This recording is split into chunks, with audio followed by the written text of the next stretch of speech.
This is Fortune's Wheel, a podcast history of the late Middle Ages. And I'm Jonathan. Your time is your greatest currency, make no mistake, and this fact of life does not go unnoticed by the creators on whom you spend your time. So thank you. Thank you for spending your time listening and learning along with me on this podcast. Please note that the best growth tool for podcasts like this one is word of mouth. If you believe in what's being said and strived for here, please consider pushing this out to all corners of your social media, as well as leaving five-star reviews, multiple even, on whatever podcast service you use. Links for this podcast are in the show notes. The Eastern Roman Empire was struggling in 1056. Empress Theodora lay on her deathbed with no successor chosen. It was time for a change. It's been a long night for the Byzantines, and it was time to be woken up from their 2-decade-long nightmare. But would her successor be that awakening? Or would her successor prompt the much-needed awakening? It's one or the other here, folks. Today, episode 102 is entitled The Reluctant Rebel. Thank you for listening, and I hope you enjoy the show.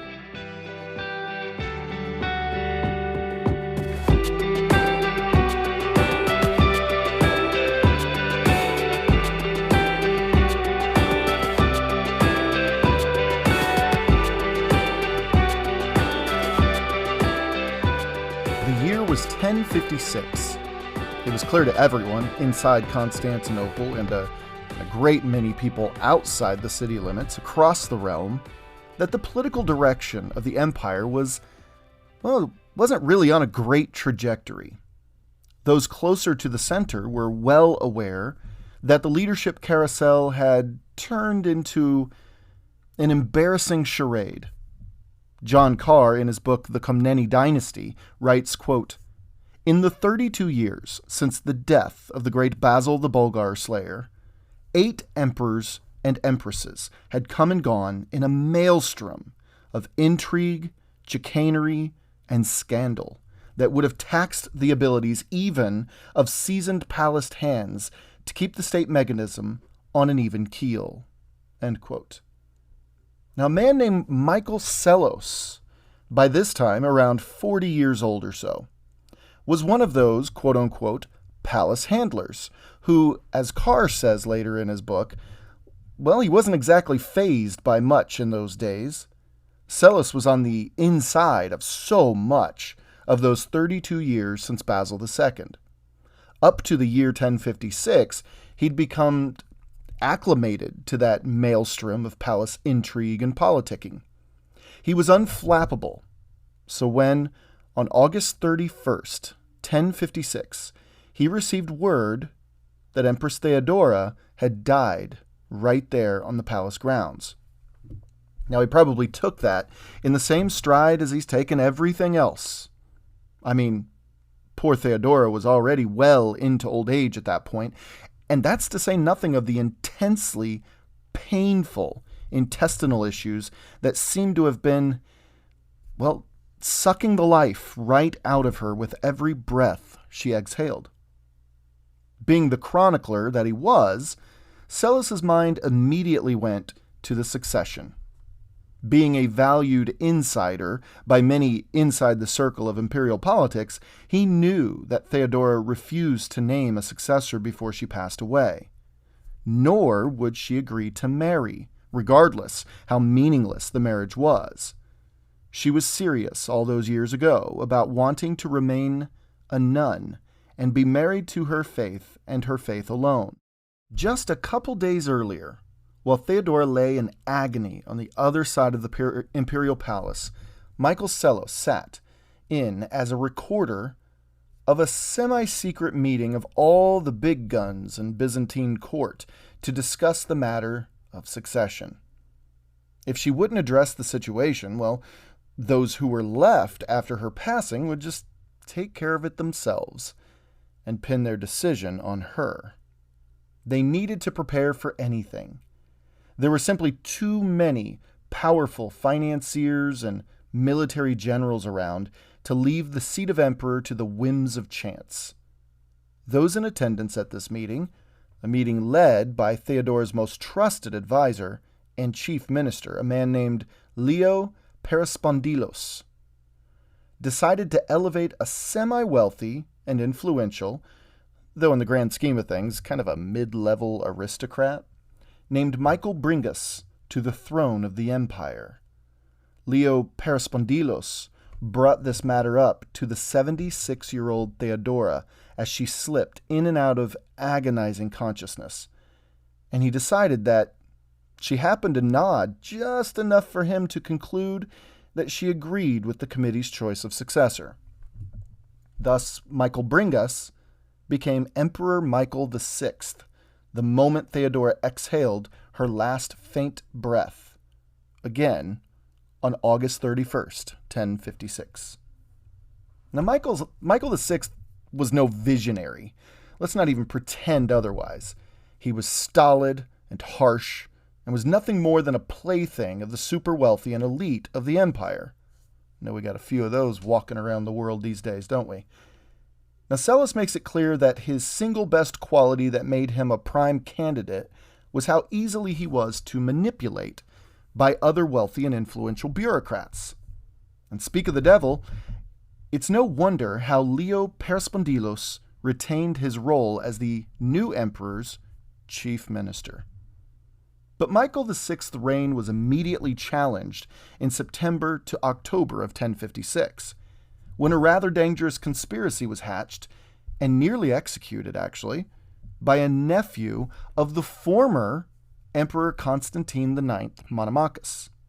Now, folks loyal to the new emperor displayed lightning-fast reflexes upon catching wind of it, and the conspiracy was quickly snuffed out, and those at the head of it were quickly dispatched, both literally and figuratively. Now, unfortunately, Michael VI he also inherited an issue that was several years old, an issue having nothing to do with him, really. See, years earlier, under Theodora's watch, a powerful general named Nicephorus Bryennius led a small but threatening rebellion against the empress. Well, as Bryennius's ranks grew and grew, Theodora acted swiftly and immediately, and without even speaking to Bryennius to hear him out, she cut him off completely. She pulled his military rank as well as seized all, and I mean all, of his wealth and property. Anything not on his back, essentially. This harkens us back to when she quickly made the decision to have a former emperor's eyes gouged out before her co-empress and sister could speak to her about it. One thing was crystal clear: Theodora was not to be messed with. So, by the time Michael Bringas donned the crown and became Michael VI, Bryennius had moved around the wings of the empire and was still in possession of a fair bit of influence and power. He appealed to have his rank and his estates and his wealth returned to him. Flushed with newfound power, Michael VI returned Bryennius's military rank. However, he refused to return the rest of the general stuff. And he didn't just write Bryennius a stern letter about it. Michael VI, he refused him publicly. What's more is that Bryennius was humiliated during the audience and disrespectfully sent away. Bryennius, now out of the city, was fuming, as you can imagine, and he set to work upping the ante for rebellion against the crown. Within days, he received a letter stating that, well, you know, that division he was just given by the emperor? Yeah, about that. Michael VI changed his mind on that one, too. Oops. Michael VI's entire reign is summed up as a self-inflicted gunshot wound to his own legacy. This unnecessary tiff with Bryennius would lead to his downfall. But it wouldn't be Bryennius that would take him down. Way out in the outskirts of the empire, deep into Cappadocia, which is modern-day Turkey, the highlands there, Anatolia, was a force patrolling the fringes of the Eastern Roman Empire.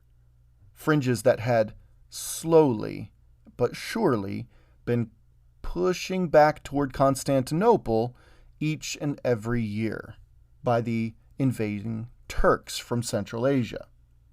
The general out there was an acquaintance of Bryennius, an old acquaintance.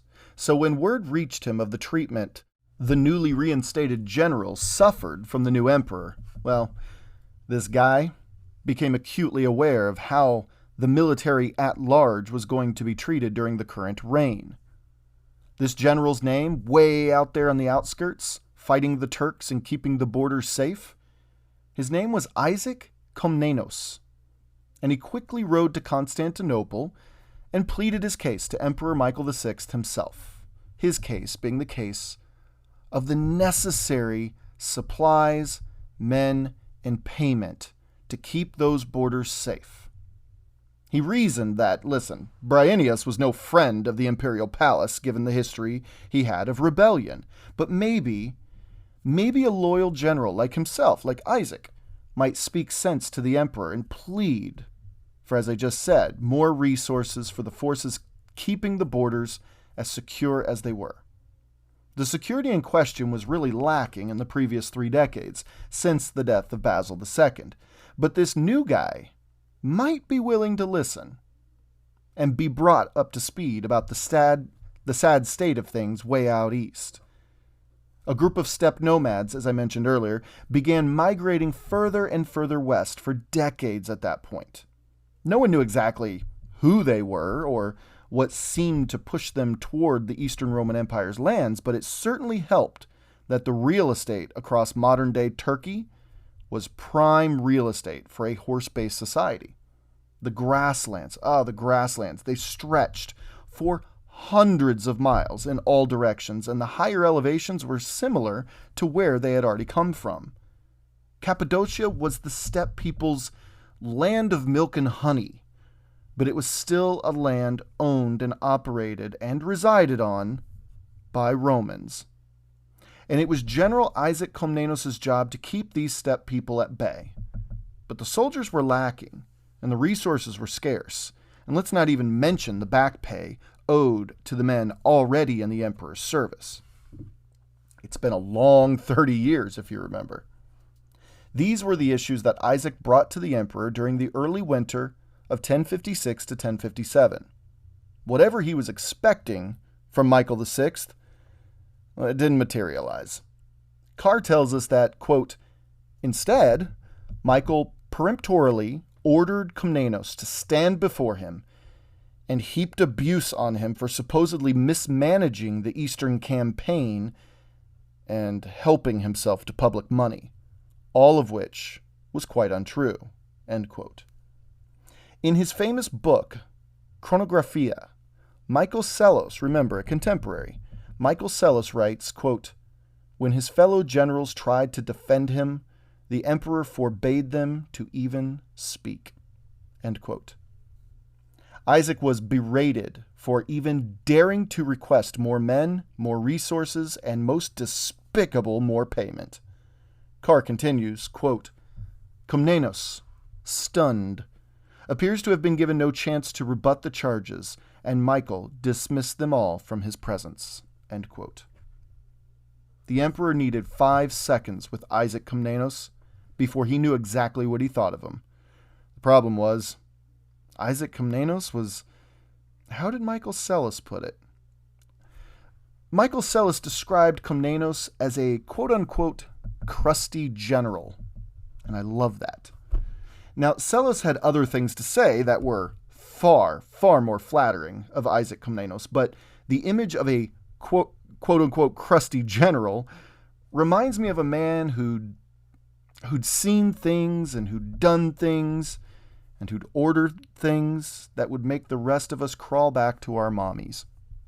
A man like that is someone you want on your side in a fight, as tough as it is to admit. He's not someone you alienate. He's not someone you ridicule. A man like that is who we all need making those tough decisions that keep a community or a nation or an empire safe and secure. He instills fear, he earns respect, and he demonstrates a hard-earned love of his fellow warrior that is rarely equaled in relationships of all sorts. I'm reminded of famous American generals like George Washington, Andrew Jackson, Winfield Scott, Zachary Taylor, Stonewall Jackson, Ulysses S. Grant, Robert E. Lee, Joshua Chamberlain, William Tecumseh Sherman, Teddy Roosevelt, who was actually, I think, a captain, believe. He was never a general. But all the same. And finally, of course, George Patton. My goodness, that guy. These men commanded others who would have laid down in traffic if they were ordered to, or even asked to, by their leaders. These men were profoundly beloved and respected by the soldiers under their command because they knew their general would stand beside them during the fight and they wouldn't needlessly endanger them or risk their lives carelessly. So think of someone you know of, especially if you're in another country. I'd love to hear who you thought of. Oh, and by the way, it just occurred to me. Here I am listing these, generals in American history. And I know that I'm going to have some little whiny person out there going, why are you mentioning Stonewall Jackson and Robert E. Lee? And please, can you please save it? These were American generals. You don't have to agree with what they stood for and what they fought for. But come on, if you know your history, they were well beloved by their soldiers. So that's the angle I was going on. So just trying to head that one off at the pass. What a weird world we live in. So again, I'd love to know some from your country. I'm all about learning from other places, but think of that crusty general. Others I happen to know that fit the description of the old, stern, yet beloved warrior are folks like, Field Marshal Monty Montgomery from the UK during World War II. And then you have Marshal George Zhukov from the Soviet Union, who held the Eastern Front line against the Nazis during World War II. These guys were very beloved. But we see this throughout history. Obviously, Isaac Komnenos and El Cid, remember that string of episodes we had on the podcast? These two were in the 11th century. But we also see it in other centuries, obviously, in figures like Richard the Lionheart, Saladin, Edward I, also called Edward Longshanks, Genghis Khan, even William Wallace. These were all figures who you just didn't want to mess with, men who had seen and done things that would give the rest of us several lifetimes of nightmares. And they were men who garnered an unbelievable amount of trust and respect and genuine love, in many cases, from their fellow warriors. Well, that's Isaac Komnenos, according to the records. So what goes into making someone like that? Well, we don't really know a great deal, to tell you the truth, about Isaac's early life. His family comes from a town we all believe, historians believe, Komnenoi, which was a very small town in Thrace, which is, I believe Thrace is the area currently occupied by the European side of Turkey, so across from what was once Constantinople, Istanbul today. But he ended up making a life on the other side, and maybe we can talk about that in a second. His father, right? His father, named Manuel Erotikos Komnenos, was a Byzantine general mentioned only twice in all the records that have survived to us today. The first mention is due to Manuel Komnenos' successful defense of an important imperial center of Nicaea in 978 against Bardas Skleros, and the second told of his role as an imperial envoy in 989. Other than that, Manuel died in 1020, and records emerged of his 3 children that gave more detail to their lives than he had. Now Isaac, obviously, was one of these 3. Upon Manuel's death, Isaac was given to none other than the emperor himself, which is a bit of a nod toward Manuel's high rank, you could say, status within the Byzantine court. Now, which emperor ruled in 1020, you ask? The one and only Basil II the Bulgar Slayer. That's right. So Isaac and his brother John would spend the next 5 years until Basil's death learning from the greatest general and emperor in Constantinople's rather long recent history. Isaac's little brother John stayed by Isaac's side for the duration here, and also was a pupil of Basil II. Over the ensuing 2 decades, Isaac and John worked their ways up through the complex and often dangerous world of Byzantine military and political systems. At the time, remember, the two systems were almost indistinguishable, even though both Komnenoi brothers seemed to want nothing to do with courtly games. Fuming behind a stoic mask across his face, now we're back in 1056 again, Komnenos ordered his men to follow him straight to the Hagia Sophia after being rudely and disrespectfully dismissed and sent away by Emperor Michael VI. They were graciously welcomed by Patriarch Michael Cerularius, the same patriarch we've mentioned on the podcast a few times, who was, just 3 years before this, excommunicated by Pope Leo IX. Yeah, this whole thing between Michael VI and Isaac Komnenos happened in the wake of the Great Schism of 1054. Cerularius gave his powerful visitors privacy, rooms, food and drink that night, and this night would prove to be pivotal in Eastern Roman history. Carr gives us a great image of the scene here. Quote, "In the flickering candlelight, they debated who should lead the coup against the codger." End quote. Yeah, Michael VI was also called the codger, so it kind of shows you how people thought of him. So it would find itself indeed pivotal, as the empire itself was at a crossroads. Empires, nations, communities, they can only endure so much ineptitude and corruption before eventually snapping under its own rotten weight. Some say the United States may be slipping into such a collapse today. I suppose time will tell. I can only say I hope not. So, with Michael VI, the codger, at the helm of the empire, what was next? Well, now it's 1057. The people of the empire were at wit's end with the corruption and idiocy of its recent rulers, save Theodora. Something had to give. Either they bust and shatter and become scattered to the violent winds of history, already hemmed in and pressured by poised foes on all sides. I'm thinking of the Cordoba Caliphate and all the Taifa kingdoms that popped up after the collapse of its central city. Or they can gain a leader, a visionary with the empire itself in mind, not the emperor. Its people and its lands and its heritage and its culture in mind, not just the person, again, wearing the crown, who can by sheer force of will pull the whole enterprise back from the cliff. They currently had an emperor who wasted no time publicly disrespecting the very men he depended on to protect him and the realm. Was that the best course of action for an empire in immediate decline? Well, there was one other option. No. They couldn't quite go that route yet. Isaac, for one, was firmly opposed to anything having to do with questioning the legitimacy of the emperor's claims to the throne. Isaac commanded the respect of his men, remember. He's described as a man who seemed to commandeer the air from the room and dispense it at his will to those present. Wherever Isaac was, he was the center. Few words left his lips, but his mere presence spoke volumes. Michael Psellos writes of Isaac Komnenos, quote, "One look at the man was to inspire respect." End quote. I told you there were some flattering things besides just crusty general. So, the rebellion didn't instantly kick off that night, though.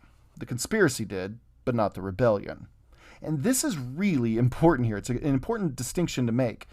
But what I find most interesting about this little interview, as Psellos called it, between Komnenos and Michael VI, is that even after Komnenos was sent unceremoniously out of the emperor's presence, Isaac, fuming still. I mean, the man is powerful. He's just been disrespected. You don't disrespect a man like that, especially with an army at his back. But Isaac convinced his fellow officers and closest advisors to take another shot at gaining the emperor's favor in the hopes that maybe a future plea might be more fruitful for the armies out there on the fringes of the empire. Psellus writes, quote, "Indeed, the effect produced by this tragical event on the soldiers' morale was nothing less than shattering. Yet, although the seeds of disaffection were sowed there, no immediate attempt was made to seize power. A second interview was tried first, in the hope that the emperor might prove more friendly. But when they asked him for bread, he offered them stones. When they protested, even the stones were refused. They were repelled and rejected. The others were all for immediate action. They were almost prepared to lay violent hands upon him there and then, and to tear him down from his throne. But Isaac restrained them. There was a need, he said, for wiser counsel. Nevertheless, from that moment, the conspiracy was afoot, and they began the search for a leader, some man capable of governing the empire." End quote. Oh my gosh, can we just stop and take a look at Michael Psellus's writing? It's actually a lot of fun to read, so if you have a chance, look up Chronographia by Michael Psellus, and I'm telling you, it's so much fun to read. It's not what you would think an old 900-year-old document would read like. It's almost like a novel. It's great. But who might this person be? Let's get back on track here. Sorry. Who might this person be? One thing that Michael Psellus writes caught me just a bit off guard, though. In Book 7 of his Chronographia, he tells us of a secret plan long held among the military elite. A plan existed since the death of Basil II that shed light on how those in military saw the civil world, and it points out their view that every time a military leader became emperor, things improved around the empire, and when civilians took power, things earned were quickly squandered and lost. Psellus writes, quote, "Even before this time it had been the ambition of the military to subjugate the whole of the Roman Empire, to serve a soldier emperor, and break down the civil succession to the principate. But hitherto these designs were kept secret. Their fond designs were cherished only in private, for the simple reason that nobody seemed competent to rule." End quote. He tells us that though this plan was cherished and dreamed about, even they knew that a mind like, say, Basil II's, which could not easily, but certainly manage expectations of a battlefield as well as an empire, well, those kind of minds were few and far in between. But as Psellus admits, things in 1057 had changed drastically. He says, quote, "They saw Isaac at the head of a revolutionary party. They saw him personally taking the decisions necessary to its success. The time for compromise was now over. Without more ado, adherents rallied to his side, strongly equipped and provided for the exigencies of war." End quote. The drums of war began to be felt in nearly the entirety of the eastern forces of the empire, those under Isaac Komnenos' control among many other companies and units scattered around Cappadocia. After refusing the role of leader of this revolutionary army, that is, Isaac Komnenos was chosen by all involved as the only real leader of such a campaign.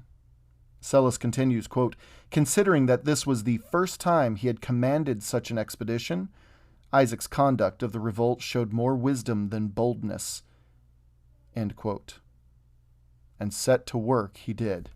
Now, situated just south of Constantinople, near the city of Nicaea, his forces began amassing almost immediately. News traveled fast around the empire. I mean, all things considered, 1,000 years ago. News did travel fast.